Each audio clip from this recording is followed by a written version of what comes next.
दोस्तों वीडियो शुरू करने से पहले एक इम्पोर्टेंट इन्फॉर्मेशन सुन लीजिए। ये जो मध्यकालीन भारत का इतिहास आप पढ़ रहे हैं ना, इसके क्लास नोट्स अवेलेबल हो चुके हैं श्री एजुकेशन ऐप पर। वीडियो के डिस्क्रिप्शन में श्री एजुकेशन ऐप का लिंक दिया हुआ है, आप डाउनलोड कर लीजिए या SHRI स्पेस डालकर एजुकेशन लिखकर सर्च कीजिए प्ले स्टोर पर, हमारी ऐप आ जाएगी, डाउनलोड कर लीजिए। वहीं पे आपको क्लास नोट्स मिल जाएंगे, बहुत ही कम कीमत पे, ना के बराबर कीमत पे मिल रहे हैं। ये आप ले लेंगे, उसके साथ ही आप लेक्चर सीरीज पढ़ते रहिए, क्लास नोट्स पढ़ते रहिए। आपका मध्यकालीन भारत का इतिहास इतना मजबूत हो जाएगा कि आप सोच भी नहीं सकते हैं। Thank you. नमस्कार दोस्तों, आप सभी का स्वागत है। मध्यकालीन भारत के इतिहास का ये लेक्चर नंबर 6 होगा। दिल्ली सल्तनत को कंटिन्यू हम करेंगे। दिल्ली सल्तनत में वैसे तो 5 वंश हैं। जो पहला वंश है गुलाम वंश, उसी को हम पढ़ रहे हैं अभी तक। तो चलिए आगे बढ़ते हैं। देखिए ये हमें पढ़ना है, हमारा टारगेट जो है मध्यकालीन भारत के इतिहास का सिलेबस यही हमें कंप्लीट करना है। तो दिल्ली सल्तनत का जो टाइम पीरियड है वो अभी तक चल रहा है। दिल्ली सल्तनत का टाइम पीरियड 1206 ईस्वी से लेकर 1526 ईस्वी तक है। कुल कितने वर्षों का टाइम पीरियड है? तो 320 वर्षों का टाइम पीरियड है। इतिहास में 320 वर्षों तक रूल किया था दिल्ली सल्तनत ने, और कुल 5 वंश थे। पहला वंश गुलाम वंश है, जिसकी स्थापना कुतुबुद्दीन ऐबक ने की थी। उसके बाद उसका बेटा आराम शाह आया, ये आपने पढ़ लिया है। और उसके बाद इल्तुतमिश आता है। इल्तुतमिश कुतुबुद्दीन ऐबक का पहले गुलाम था, बाद में चलकर दामाद हो गया था। तो इल्तुतमिश को ही गुलाम वंश का वास्तविक संस्थापक माना जाता है, क्योंकि इल्तुतमिश ने जो दिल्ली सल्तनत जो साम्राज्य था उसकी राजधानी को दिल्ली किया।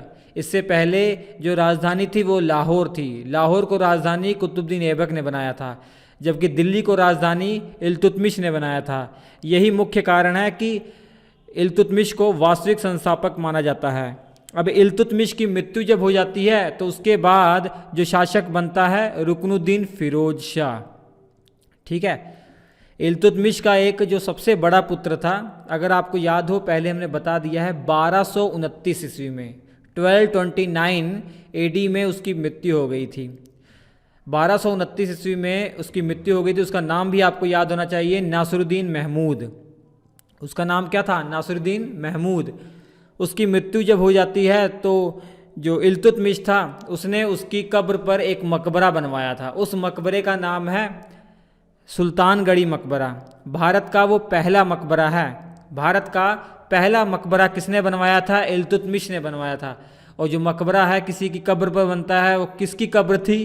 वो कब्र थी इल्तुतमिश के बड़े पुत्र नासिरुद्दीन महमूद की। ठीक है, तो उसकी कब्र पर बनता है। और सुल्तानगढ़ी मकबरा कहाँ पर है? दिल्ली में है। इल्तुतमिश ने भारत का पहला मकबरा बनवाया था, इसी कारण से इसे मकबरा का पितामह कहा जाता है, या मकबरा का पिता कहा जाता है। ये याद रखेंगे आप। 1231 और 32 का ईस्वी का टाइम पीरियड है। इस समय दौरान ग्वालियर के एक राजा थे मंगलदेव, उन्होंने विद्रोह कर दिया। इसी विद्रोह को दबाने के लिए जो इल्तुतमिश था वो ग्वालियर रवाना हो गया, लेकिन दिल्ली की गद्दी अपनी बेटी को सौंप गया। उसकी बेटी रजिया थी। रजिया को बोला, पुत्री मैं जा रहा हूँ मंगलदेव के विद्रोह को दबाने के लिए ग्वालियर के अंदर, तब तक आप जो है दिल्ली की गद्दी संभालिए। मुझे लगभग 1 साल का समय लग सकता है, 10-11 महीने का समय लग सकता है। तो बेटी ने कहा, रजिया ने कहा, ठीक है पिता, जो आपका हुक्म। तो उसके बाद ग्वालियर चला जाता है। लगभग 11 महीने के आसपास उस अभियान को पूरा करके ये दिल्ली लौटता है। तो ये देखता है कि इसकी पुत्री ने बहुत अच्छा शासन संभाला है। ये देखकर बहुत खुश होता है इल्तुतमिश, और तुरंत ये अनाउंस कर देता है, ये ऐलान कर देता है कि मेरी जो उत्तराधिकारी होगी मेरी पुत्री होगी रजिया, क्योंकि मेरे जो बाकी पुत्र हैं वो योग्य नहीं हैं, वो अयोग्य पुत्र हैं, वो सुल्तान बनने के लायक नहीं है, मेरी पुत्री बनेगी रजिया। ये इल्तुतमिश ने कहा था। कैसे अनाउंस किया था आपको मालूम है? एक स्पेशल मुद्रा चलवाई थी, रजिया के नाम की एक स्पेशल मुद्रा चलवाई थी। उसके माध्यम से ये घोषणा हुई थी कि अब रजिया जो है इल्तुतमिश की उत्तराधिकारी बनेगी। लेकिन जब 1236 ईस्वी में मृत्यु होती है ना, 1236 ईस्वी में जब मृत्यु होती है इल्तुतमिश की, तो उसके बाद इसके बेटे रुकनुद्दीन फिरोज शाह को गद्दी पर बैठा देते हैं दिल्ली के तुर्क सरदार। जो दिल्ली के तुर्क अमीर या तुर्क जो सरदार थे, जो बड़े बड़े पदों पर थे, इन्हीं के हाथ में पूरी सत्ता थी उस समय।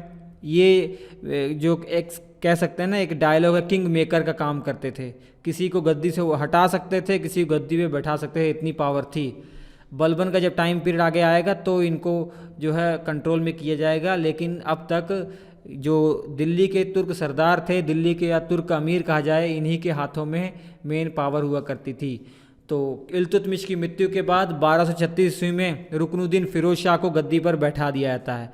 ये थोड़ा सा फैमिली ट्री देख लीजिए इल्तुतमिश का। इल्तुतमिश की ये 2 बेगमें हैं, शाह तुर्कान और तुर्कान खातून। तुर्कान खातून ये कुतुबुद्दीन ऐबक की पुत्री है। जैसा कि हमने आपको बताया, कुतुबुद्दीन ऐबक का दामाद ही था इल्तुतमिश ने। तो इल्तुतमिश की जो पत्नी है तुर्कान खातून, ये कुतुबुद्दीन ऐबक की पुत्री ही थी। तुर्कान खातून के 2 बच्चे रजिया और नसरुद्दीन महमूद। नसरुद्दीन महमूद की मृत्यु हो चुकी है। और शाह तुर्कान इसकी जो अन्य बीवी है, इस बेगम के जो बच्चे हैं रुकनुद्दीन फिरोज शाह और बहराम शाह। अभी रुकनुद्दीन फिरोज शाह शासक बना, उसके बाद रजिया बनेगी, फिर बहराम शाह बन जाएगा। ये फैमिली आप संभाल कर रखिएगा, फैमिली जो स्ट्रक्चर है ये अपने दिमाग में रखिएगा। ये 2 ही बेगमें नहीं थी, और भी बेगमें थी, लेकिन इन दोनों बेगमों का जिक्र आया है इतिहास में। इसके अलावा अन्य बेगमों के बारे में जानकारी नहीं मिली है।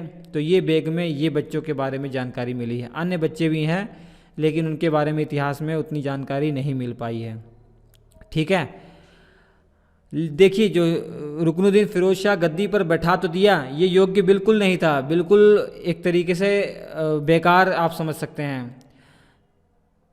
क्योंकि जब ये रूल कर रहा था, इसके जो सुल्तान भले था, नाम का सुल्तान था, लेकिन जो मेन चाबी थी इसकी माँ के पास थी। जो गद्दी पर भले ही इसके नाम से जो शासन चल रहा था, लेकिन सारी सत्ता की जो चाबी है इसकी माँ शाह तुर्कान के हाथों में थी। ये कठपुतली ही था। और शाह तुर्कान का नाम इतिहास में इसलिए फेमस है क्योंकि ये दान बहुत करती थी। जो इस्लामिक जो सूफ़ी संत होते थे, इमाम होते थे, उनको ये दान बहुत करने में फ़ेमस है, इसलिए भी इसका नाम होता है। अब रुकनुद्दीन फिरोज शाह का जो सुल्तान वाला जो टाइम पीरियड है ना, कुछ ही महीने तक रह पाता है। ये कुछ ही महीने तक ये रहता है, क्योंकि रुकनुद्दीन जो फिरोज शाह की जो माता है शाह तुर्कान, ये अपनी सौतनों पर और अपने सौतेले बच्चों पर बहुत अत्याचार कर रही थी। इसकी सौतने जैसे तुर्कान खातून, इसकी सौतेले बच्चे जैसे रजिया, इन पर बहुत अत्याचार कर रही थी। और रजिया ने एक दिन लाल कपड़े पहन लिए। उस समय लाल वस्त्र पहनने का अर्थ ये होता था कि जो है न्याय की मांग करना। तो ये लोगों के बीच गई और कहा कि इन्हें गद्दी से हटाइए, रुकनुद्दीन फिरोज शाह और इनकी माता को गद्दी से हटाइए, ये आपका भला नहीं कर सकते, आप मुझे गद्दी पर बैठाइए, मैं आपके जो है उम्मीदों पर खरा उतरूंगी। तो कुछ ही महीने ये शासन कर पाए रुकनुद्दीन फिरोज शाह और इनकी माता, क्योंकि जो आम जनता थी उन्होंने इनको गद्दी से हटा दिया, कैद कर लिया, और शाह तुर्कान को भी कैद कर लिया और रुकनुद्दीन फिरोज शाह को कैद करके उसकी मार दिया गया। रुकनुद्दीन फिरोज शाह की मृत्यु हो गई। उसके बाद रजिया सुल्ताना बनती है। ठीक है, गद्दी पर बैठती है तो ये सुल्ताना कहलाती है। मेल होता है तो सुल्तान कहते हैं, फीमेल है तो सुल्ताना कहते हैं। तो ये रजिया सुल्ताना कहलाई। जिस दिन ये लाल वस्त्र इसने पहने थे ना, उस समय कोई त्यौहार का दिन था और लोग इकट्ठा हुए थे। आम जनता में इसने एक भाषण, ऐसा भाषण दिया, लोगों के ये दिल में आ गई। लोगों ने तुरंत इसको गद्दी पर बैठा दिया। लेकिन भले ही ये गद्दी पर बैठ गई थी, लेकिन जो तुर्क अमीर थे, उच्च पदों पर जो बैठे हुए तुर्क सरदार थे, वो इसे बिल्कुल पसंद नहीं करते थे, क्योंकि वो कट्टर इस्लामिक थे। वो कट्टर इस्लाम धर्म को मानते थे। वो नहीं चाहते थे कि किसी औरत के अंडर में वो काम करें, किसी औरत के अधीन रहकर वो काम करें, ये उनको बिल्कुल बर्दाश्त नहीं था। ये 10 नवंबर 1236 ईस्वी में इसका राज्याभिषेक हुआ। इसने उपाधि धारण की थी उम्दत उल निस्वा की। रजिया सुल्ताना एक ऐसी शासिका थी जो पुरुषों की तरह वस्त्र पहनती थी। जो जेंडर इक्वालिटी है, ये कायम करने का प्रयास किया गया रजिया सुल्ताना के द्वारा। उस समय जो औरतें थी, मैं कह सकता हूँ आपको कि उस समय जो माहौल था वो पुरुष प्रधान माहौल था। स्त्रियों को उतनी छूट नहीं थी। स्त्रियों को पर्दा प्रथा कायम रखने के लिए कहा जाता था, उनको पर्दे में ही रखा जाता था। अब ये पुरुषों की तरह कपड़े पहन रही है, अर्थात जो पुरुष कोट पहनते थे, जो सुल्तान कोट पहनते थे जिसे कूबा कहा जाता था, और जो टोपी लगाते थे जिन्हें कूला कहा जाता था, यही सेम चीज़ रजिया सुल्ताना भी पहनती थी। और रजिया सुल्ताना के बारे में एक और इम्पोर्टेंट फैक्ट ये है कि ये भारत की पहली मुस्लिम शासिका है। ये भारत की पहली मुस्लिम शासिका पूछा जाएगा तो रजिया सुल्ताना। पहली महिला शासिका नहीं है, पहली महिला तो शासिका इससे पहले भी बहुत थी, लेकिन पहली मुस्लिम शासिका भारत की रजिया सुल्ताना है। और दूसरा प्रश्न ये है कि दिल्ली सल्तनत की पहली और आखिरी जो शासिका है, महिला शासिका, ये रजिया सुल्ताना ही है, क्योंकि एकमात्र महिला शासिका है। इसके अलावा दोबारा नहीं कोई बना था, कोई औरत नहीं बनी थी दिल्ली सल्तनत के अंदर। ठीक है। और इसका एक वजीर था निजामुल मुल्क जुनैदी। ये तो बहुत ही इसका विरोधी था, इसका कट्टर विरोध करता था। और जो ये वजीर था निजामुल मुल्क जुनैदी, इसने षड्यंत्र रचना शुरू कर दिया कि कैसे रजिया सुल्ताना को पद से हटाया जाए। इसने विद्रोह कर दिया। इसने एक संघ बनाया, इसके संघ में कुछ इक़्तिदार शामिल थे। जैसे कुछ महत्वपूर्ण इक़्तिदारों का मैं नाम आपको बताता हूँ। बदायूं के इक़्तिदार मलिक इजाउद्दीन महमूद सलारी, मुल्तान के इक़्तिदार कबीर खां आयाज, और इसके अलावा लाहौर के इक़्तिदार मलिक अलाउद्दीन जानी। ये प्रमुख इसके ग्रुप में थे। इन्होंने विरोध करना शुरू कर दिया, लेकिन रजिया सुल्ताना के सामने टिक नहीं पाए। रजिया सुल्ताना ने विद्रोह का दमन कर दिया। कुछ जो विरोधी थे वो तो आकर माफ़ी मांग लिए, और कुछ को मार दिया गया, और कुछ को पद से हटाकर रजिया सुल्ताना ने अपने विश्वास पात्रों को पद पर बैठाना शुरू कर दिया। ठीक है। विद्रोहियों को पद से हटाकर विश्वास पात्र व्यक्तियों को पद से जो है पद पर बैठाया। जैसे लाहौर का इक़्तिदार बना दिया कबीर खां आयाज को। कबीर खां आयाज पहले मुल्तान का इक़्तिदार हुआ करता था, लेकिन इसने माफ़ी मांग ली और बोला मुझसे गलती होगी, मैं अब विद्रोह नहीं करूँगा। तो रजिया सुल्ताना ने माफ़ कर दिया, इसको लाहौर का इक़्तिदार बना दिया। और बदायूं का इक़्तिदार, बठिंडा का इक़्तिदार, ये दो इक़्तिदार याद रखिएगा। बदायूं का इक़्तिदार, बठिंडा का इक़्तिदार इसके बहुत फेवरेट थे, मलिक इख्तियारुद्दीन ऐतगीन, और बठिंडा का इक़्तिदार मलिक अल्तूनिया बना दिया। लेकिन इनसे भी ज़्यादा एक फेवरेट इसका था जिससे ये प्रेम करती थी, ये ऐसा कहा जाता है। वो गैर तुर्की था, तुर्की नहीं था वो अफ्रीकी मुस्लिम था, जिसका नाम था जलालुद्दीन याकूत। जलालुद्दीन याकूत, इसको इसने बहुत बड़ा पद दे दिया था, आमीर आखूर का पद दे दिया था। हालांकि बहुत बड़ा पद नहीं था, लेकिन ये गैर तुर्की था ना, तुर्की नहीं था, इसलिए गैर तुर्की को ये दिया जाने वाला बहुत बड़ा पद था उस समय। आमीर आखूर का मतलब ये है कि शाही जो अस्तबल होते हैं, शाही जो घोड़शाला होती है, जो जहाँ पर घोड़ों को रखा जाता है, उसका अधिकारी बना दिया था। और कुछ इतिहासकार बताते हैं कि जलालुद्दीन याकूत जो था ये रजिया का प्रेमी था, रजिया इससे प्रेम करती थी। और वजीर को भी बदल दिया। अब नया वजीर कौन सा आ गया? ख्वाजा महाजुबुद्दीन जो है नया वजीर आ गया। ठीक है। रजिया सुल्ताना का सबसे फेवरेट कौन था? वो तुर्की नहीं था, वो अफ्रीका का मुसलमान था, एक अफ्रीका का मुस्लिम था जिसका नाम जलालुद्दीन याकूत था।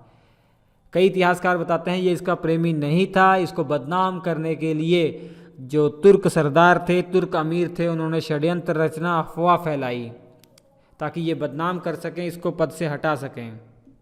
ठीक है। अब देखिए मैप में, आप देखिए पहले जो बदायूं का इक़्तिदार था वो कौन था? मलिक इजाउद्दीन महमूद सलारी। अभी किसको बना दिया? बदल दिया, अब ऐतगीन को बना दिया।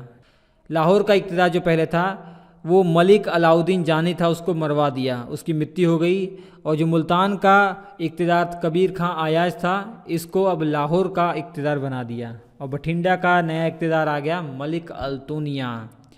इतिहासकार बताते हैं कि मलिक अल्तूनिया ये बचपन से ही दोनों साथ में जो है पले बढ़े थे। कौन? मलिक अल्तूनिया और रजिया सुल्ताना। मलिक अल्तूनिया, रजिया सुल्ताना साथ में ही पले बढ़े थे। और मलिक अल्तूनिया ये प्रेम करता था रजिया सुल्ताना से। लोग कहते हैं ये एक तरफा मोहब्बत थी, मलिक अल्तूनिया मोहब्बत करता था, रजिया सुल्ताना मोहब्बत नहीं करती थी।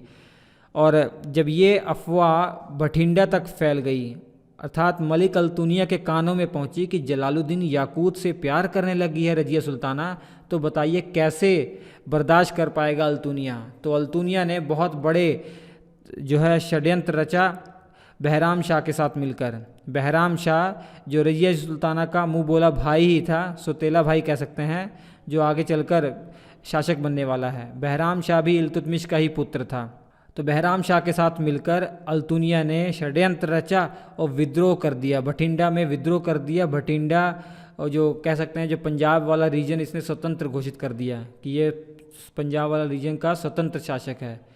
तो होना क्या था, रजिया को जो इस बात का पता लगा कि भटिंडा के इक़्तिदार मलिक अल्तुनिया ने विद्रोह कर दिया, ये कैसे हो सकता है, तो रजिया सुल्ताना तुरंत भटिंडा की ओर रवाना हो गई। वो अकेले नहीं आई, वो किसके साथ आई, याकूत के साथ गई और याकूत को वहीं पर मार दिया गया। याकूत की हत्या हो गई और इसके अलावा रजिया गुंडों में फंस गई, रजिया को बंदी बना लिया गया। अब रजिया को जब बंदी बना लिया गया, रजिया भटिंडा में बंदी है। रजिया को तबरहिंद या भटिंडा बात एक ही है, तबरहिंद कहा जाए या भटिंडा कहा जाए, भटिंडा में बंदी बनाया हुआ है। इधर बहराम शाह दिल्ली का शासक बन जाता है, दिल्ली का सुल्तान बन जाता है। अब रजिया को ये बात मालूम पड़ती है कि भाई ये तो गड़बड़ हो गया, मैं इधर आ गई और बहराम शाह ने अपने आप को शासक दिल्ली का सुल्तान घोषित कर दिया। तो रजिया ने भटिंडा के इक़्तिदार अल्तुनिया के साथ समझौता कर लिया और दोनों ने विवाह कर लिया, दोनों ने निकाह कर लिया। अब दोनों ने एक सेना बनाई, इस सेना को तैयार किया और बहराम शाह पर आक्रमण कर दिया। लेकिन बहराम शाह पर आक्रमण करने का कोई फ़ायदा नहीं हुआ, क्योंकि बहराम शाह की सेना ने बुरी तरीके से हरा दिया रजिया सुल्ताना और अल्तुनिया की सेना को।